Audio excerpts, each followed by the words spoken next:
Election in the rear view, so it's time for newly named leaders to get ready to govern. From the race to mayor to the 7 city council spots decided, we dive into Duval County's future with our Hand on Government segment. We're also asking questions about veterans and their care, the encouraging trend leaders are seeing in their effort to end veteran suicide on This Week in Jacksonville. Thank you so much for being with us today. Chris Hand joins us for our monthly segment called Hand on Government. Chris, a relatively short election cycle in 2023 for these municipal elections, but it felt like it went on for a long time. What's your perspective? Was it as exhausting for the voters as it was for some of us who cover it every single day? Well, Ken, I think at various points in this election, there were people who wished we could get in a DeLorean, accelerate it to 88 miles an hour, and kind of move forward in time, like in Back to the Future. But, you know, I think it seemed like a longer election than it was because we have 2 separate elections for city elections here. There was a first election in March and then a second election in May. So you do this hard reset kind of right in the middle of the spring. So I think having a couple of elections, the amount of money that was spent in the election has that elongating effect as people get mailers and see TV ads and receive text messages and emails and all those different communications, digital advertising. So that often makes it feel longer. But of course, there's always an end to an election, and last night's end saw Donna Deegan defeat Daniel Davis and become the mayor-elect of the city of Jacksonville. Yeah, so that is historic, certainly on the level of the first woman who is going to be mayor in the consolidated city of Jacksonville.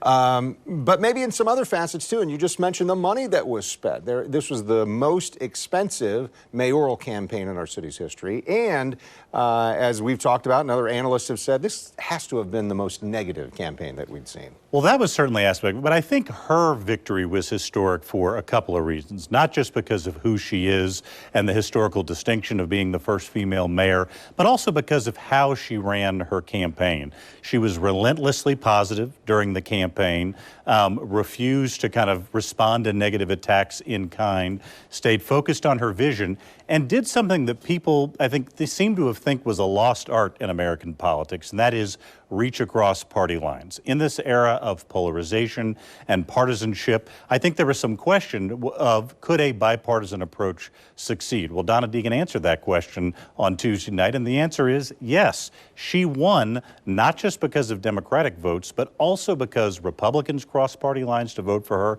and those always important no party affiliation or NPA voters supported her. Without those Republican and NPA votes, Donna Deegan would not be the mayor-elect, but her campaign very effectively reached out to those types of voters, built a broad coalition, and as a result, she'll become mayor on July the 1st. Yeah, so I want to show some of the video from the Donna Deegan event on election night.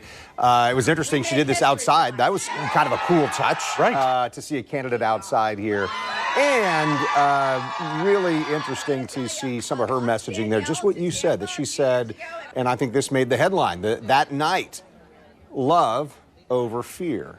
That her message of there's hope and we want change was something that resonated to the extent that enough voters said, yeah, I'm going to do this. And I'll tell you, Chris, this last week, a day after election, I heard someone say, boy, I'm really disappointed because I wanted the Republican to win, but I sure was tired of the negative advertising. We know 25,000 NPAs voted in the election. How much do you think that positive negative thing really leaned into the result that we see? I think it was a very significant result because voters, I think, they may not, have expertise on every particular policy issue. There are probably some they know better than others, but I think they're very good at figuring out a couple of things. One, is a candidate authentic, and does that candidate respect the voters and the choice they have to make? And that was a big distinction in this campaign. Because she ran a positive campaign that was focused on issues that didn't go negative, Donna Deegan demonstrated a lot of respect for the voters and the choice they have to make.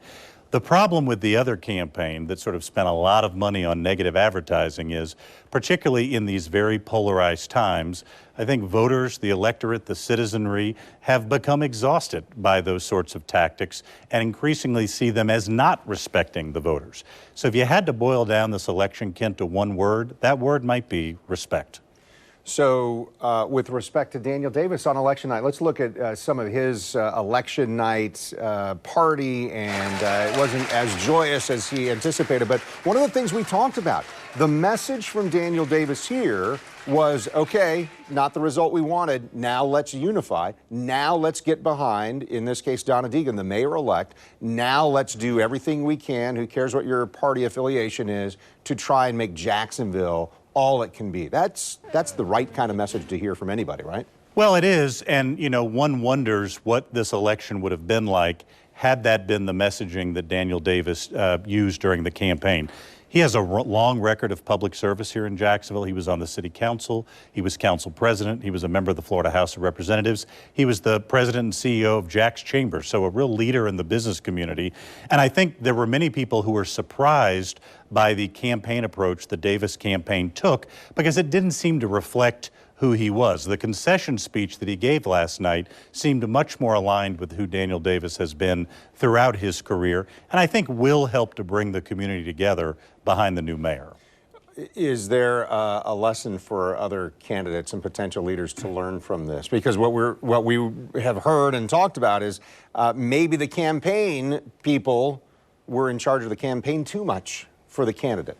I think there's a couple of lessons. Number one, be your authentic self. Right? Lean into who you are as a candidate and let the voters make their own decisions about whether that's who they want as mayor, but don't try to be someone who you aren't in these elections. I think the second one is that voters do want to see a vision for the future of the community, and making sure you're giving that affirmative case for why you should be mayor, what you will do as mayor, how you will impact their lives as mayor is crucially important, Kent. And I think the third one is to remember that, most Americans are in the middle of the road politically. What was interesting about the Davis campaign is there was a lot of room to run in the middle of the field after that first election, and they made a strategic decision to instead run along the right sideline. If you do that, it impairs not only your ability to build a coalition for winning an election, but also then the coalition you're going to need to govern. One of the advantages for Donna Deegan going forward is because she has built that coalition of Democrats, Republicans, and no party affiliation voters, that's going to serve her well when she now tackles the challenging task of governing the city of Jacksonville.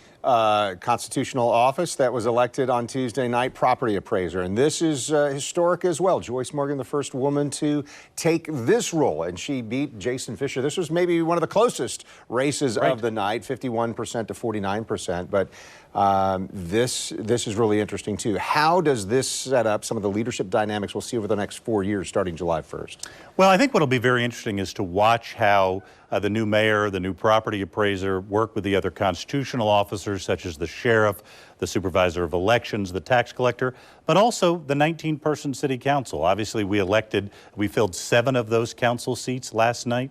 And former Mayor Jake Godbold was fond of saying, you can't do anything without 10 votes of your mayor. So every mayor is focused on, how do I get to 10? How do I count to 10?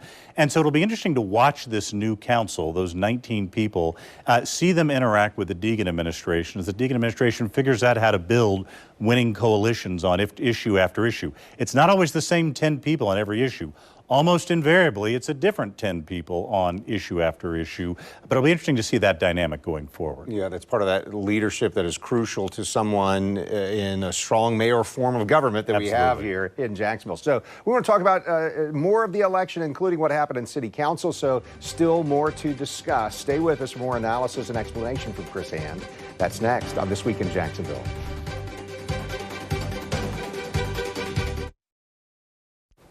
You're watching This Week in Jacksonville with Kent Justice. Government law attorney Chris Hand is with us. Chris, we've looked at results from the Duval County elections on Tuesday night and how things wrapped up there. We know City Council.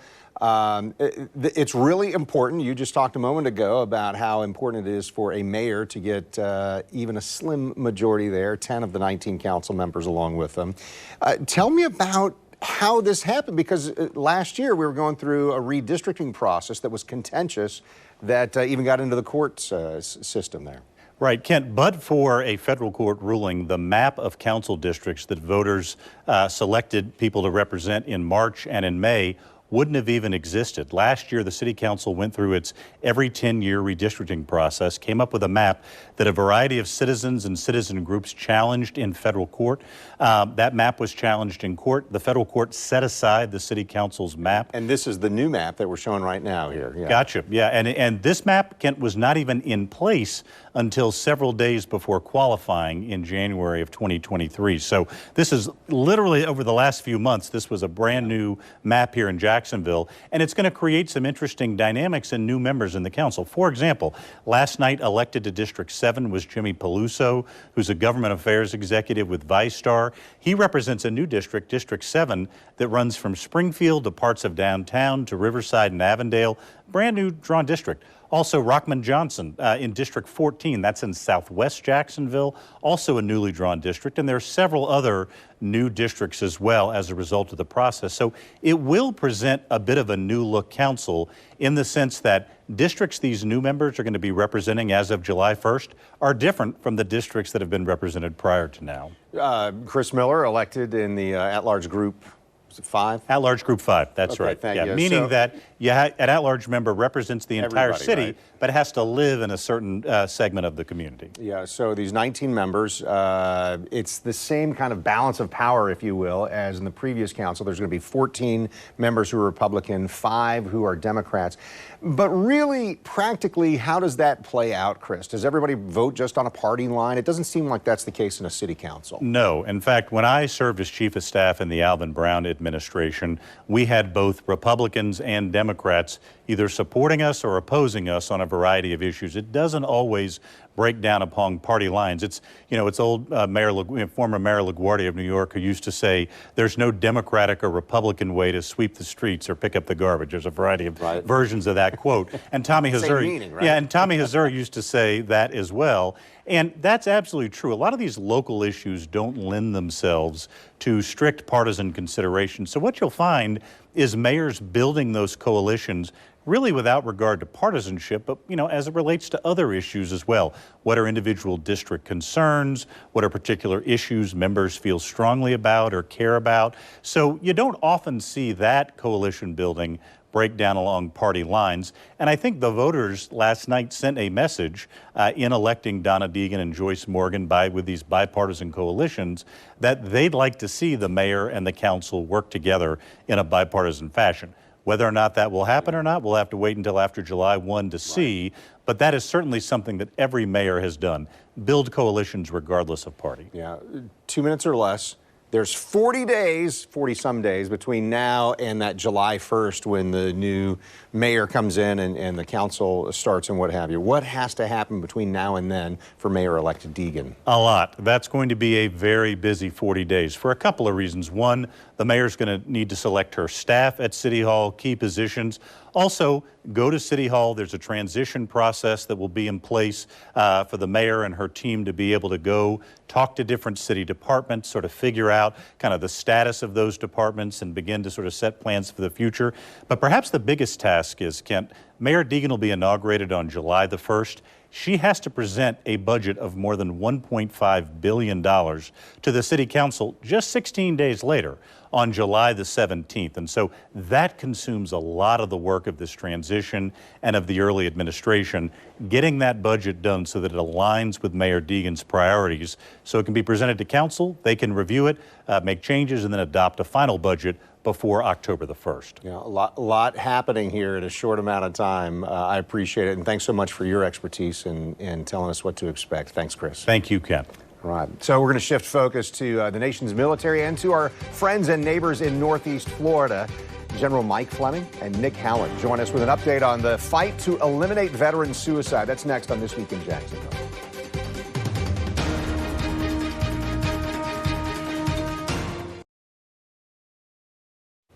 You're watching This Week in Jacksonville on Channel 4. May is both Mental Health Awareness and Military Appreciation Month. So the Fire Watch released some important findings on veteran suicide. Joining us right now, Nick Howland, the Executive Director of the Fire Watch, and General Mike Fleming, the former Assistant Adjutant General of the Florida Army National Guard, now the did I get this right? Outreach Director for Cohen's Veteran Network? Right, that's correct, and also the chair of the Northeast Florida Fire Watch. So we'll talk a little bit about exactly what the Fire Watch is, but why don't we start here, General? So since 2019 up through the end of 21, tell me about what's happened in this fight to eliminate veteran suicide. So we were fortunate, Kent, really to have all 5 counties here in Northeast Florida commit to ending veteran suicide. And we did something different. We want to involve the community. And so we have representatives from all 5 counties, and we asked, what could we do? And so we created some distinct programs. One is the Veterans Intercept Mapping, where we analyze if a veteran goes into crisis. So we thought that was important across all 5 counties. We've had 2 counties we've done that to try to improve that for veterans. And we also wanted to look about data, which we'll talk about a little bit later. But the fundamental program that we have is the Watch Standard program. And less than 10% of the population of the United States have been in the military. And so what are the other 90%? What's their role? Yeah. And what we want to do is engage the 90% by giving them a way that we could train them, and then they could become fighters for the veterans. Because so many civilians do want to know that. Hey, I didn't serve, but how can I be part of helping this? That's right. Nick Howland, also city councilman. What did we see in terms of this data from those couple of years, 2019, 2020, through end of 2021? Sure. Well, we launched the Watch Standard program in early 2020. We actually did it on your show, Kent, this week in Jacksonville in early 2020, which was terrific. And that program is based on CPR. It's all about teaching community members to recognize the warning signs of veterans in crisis and to get them to the help that they need. So far, we have trained over 4,000 folks as watchstanders, including, of that 4,000, about 3,000 here in Northeast Florida. Our goal is to train community members in order to engage veterans where they live, work, and play. And we're seeing some remarkable progress. Yeah, and I think I've got a graphic that shows this, but the veteran suicides in Northeast Florida. Talk about those numbers. 78 in 2019 and down to 42 in 2021. That's a 46% reduction, Kent. And to put it in perspective, statewide, we're seeing a 4% reduction over the same period. Why is that happening? Well, we have a great community that is engaged with veterans, that cares about veterans. We have wonderful veteran-serving organizations in Northeast Florida. We have the political will from all 5 counties.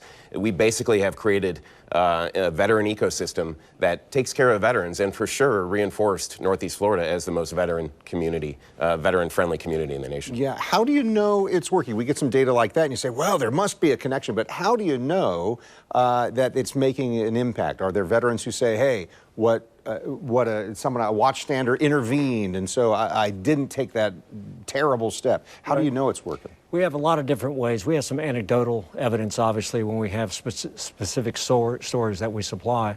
But really, we want to go back to the data because as each one of the counties ask us, what you just said, how are you going to know you make a difference?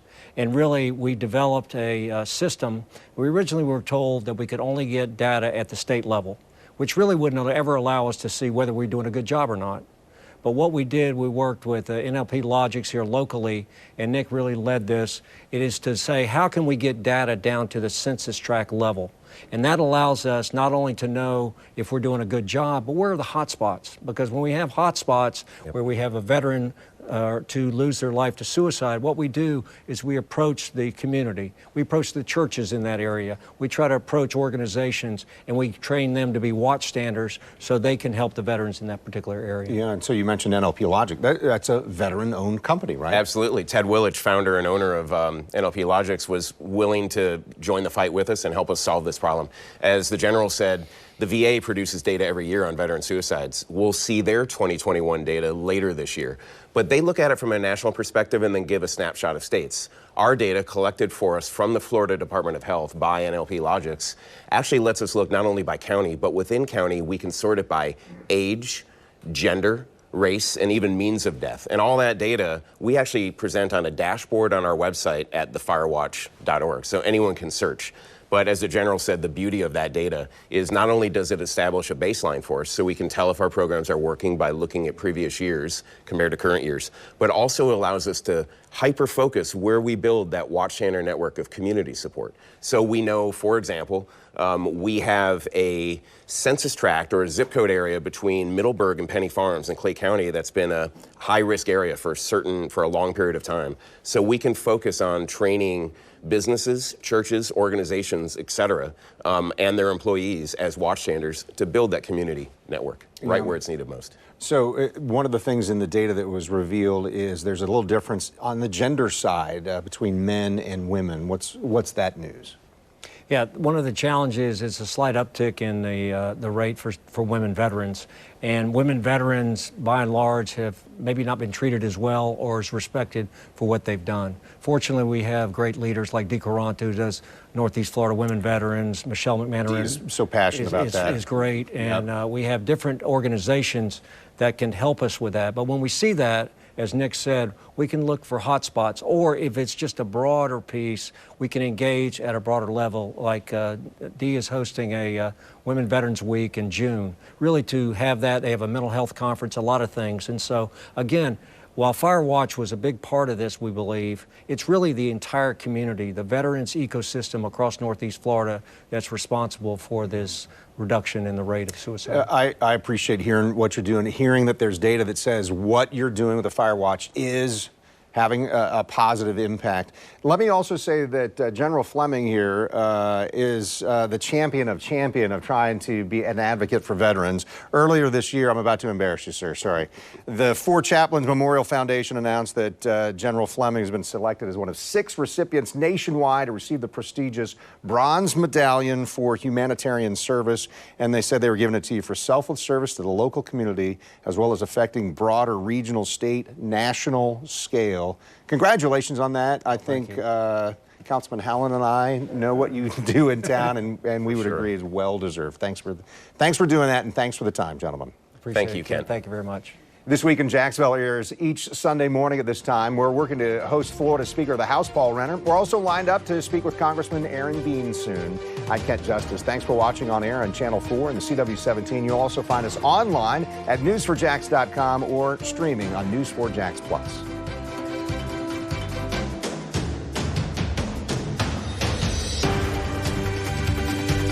See why every day more people are choosing News4Jax, Northeast Florida and South Georgia's #1 source for local news.